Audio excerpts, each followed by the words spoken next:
Hello everyone, this question appears in Class 6 NCERT chapter of Understanding Elementary Shapes. This is second question of its exercise 5.2.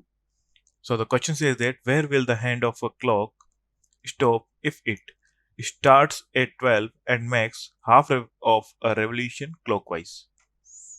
So part A, suppose हमारे पास यहाँ एक clock है, तो यहाँ जाएगा हमारा 12, 3, 6 and 9.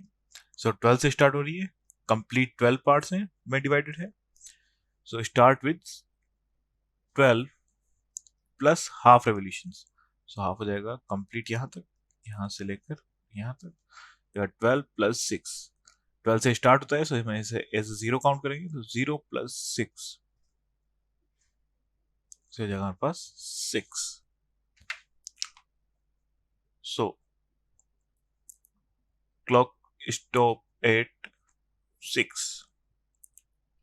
B starts at 2 and make half revolution. So half revolution में same 6 parts move करेगी. सो ये 8 पे स्टॉप होगी.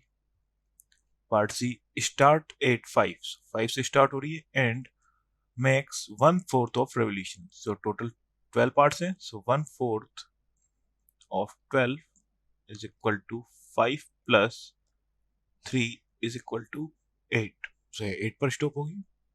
And part D is starts at 5 and make 3/4 revolution. So 3/4 revolution and total parts and 12.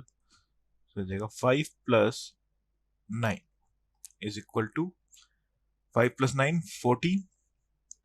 14 means 12 तक हमारा 1 revolution complete हो जाएगा. So हो जाएगा ये complete.